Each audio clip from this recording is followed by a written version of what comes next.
And what is going on, you guys? Cloudcitybobafett back for another video. Today we're going to be taking a look at my top 5 Lego Star Wars minifigures. If you end up enjoying this video, you guys make sure to like and subscribe. It would mean an absolute ton to me. Without further ado, let's get into the actual video. So the first minifigure we're going to take a look in this top 5 countdown is the original Jango Fett. This Jango Fett came out in 2002 with the 7153 Slave 1. He's exclusive to that set, and as you can see, he has some beautiful ultraviolet arms and legs, and that super nostalgic one-piece helmet and jetpack mold for all Mandalorians from the time. My favorite part has to be the color combination on this minifigure, and that's exactly why he's number 5 in this countdown. So for number 4 on this countdown, we actually have Finch Dallow, the Resistance bomber pilot. This minifigure is very interesting because the only reason he is rare is because of the backstory of why they made this figure. When they initially came out with the Resistance bomber, they included a different looking pilot completely. He looked absolutely nothing like Finch Dallow did in the film, so a bunch of people complained that the generic figure that they came out with looked nothing like the actor Kevin Lane who portrayed Finch Dallow in the Resistance bomber. Lego's solution was making a second version of the set closer to the end of production, and they started inserting this awesome updated minifigure that actually represents the actor Kevin Lane who played Finch Dallow. Behind the helmet, this minifigure does have 2 faces. You have the space mask side, and then of course you have the actual normal side, which looks a lot like the actor Kevin Lane. I'm really happy they did this. It's really cool to show that they can correct stuff, and they are willing to correct stuff if enough people get behind it. I did also want to comment on the value on this minifigure. He's become so rare that if you go to buy this minifigure, you're going to be looking at $600 to $800. That not only makes him one of the most rare and expensive Lego Star Wars minifigures, and that's exactly why this is number 4 in the countdown. And that brings us to number 3 on my list. We have the 2003 arm and leg printed Cloudcitybobafett.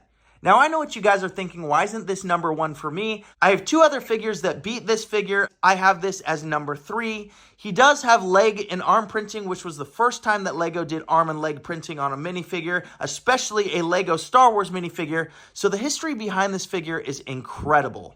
The arm and leg print was exclusive to the 2003 Cloud City set. And another cool one I wanted to mention is I have a misprinted arm version of him too. All these arms were printed individually, and this one is shifted back quite a bit, as you can see. As I'm sure some of you have seen, I also have a graded version of the Cloudcitybobafett in this acrylic case, and it's a 93.4 score, which is quite high too. I can't get enough of this minifigure. Most of you guys know it, but that still doesn't mean he's the number 1 minifigure or number 2 minifigure in my collection. Let's get on to those right now. And for number 2 on my top 5 countdown of Lego Star Wars minifigures, we have the notorious gold C-3PO. This minifigure came out as a polybag exclusive back in 2007. He is drum lacquered gold all the way around, and I have to say this is one of the most beautiful Lego Star Wars minifigures to ever come out. As I mentioned, he is a polybag exclusive, and he was randomly inserted into 10,000 Lego Star Wars sets back in 2007. Some people were lucky enough to get him in those sets, and some people had to buy him after.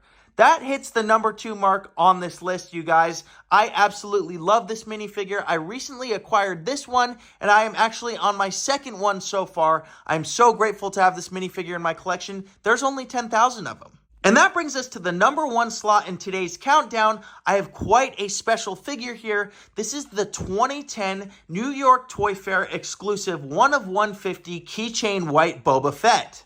This minifigure was passed out back in 2010 at the New York Toy Fair, and he has the exact same printing as the normal polybag white Boba Fett that came out for the time. It's incredible to have a minifigure that only 150 ever existed. It's such a rare minifigure, and I gotta be honest, it was quite hard to acquire as well.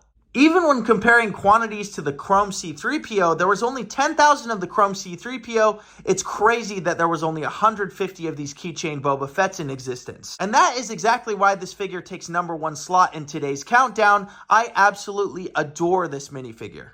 So if we take a look at all of them together, this is all of them together. I am so grateful to have all these figures in my collection. To be honest, you guys, I don't pay full prices for most of the items in my collection, so chances are I got pretty good deals on all these minifigures. Anyways, you guys, I hope you enjoyed today's video. Remember to like, comment, and subscribe. It's really fun to present some of the items I have in my collection, otherwise they sit and I can only admire them. That's why I like to post this stuff and share it with all of you guys. Let me know any suggestions of what you want to see in the future. I probably will do a collection overview in the near future too. Tap the bell notification icon as well. It doesn't hurt you and it'll keep you updated with more videos like this. Thanks so much for watching and I'll see you guys in the next video. Cloud City Boba Fett out.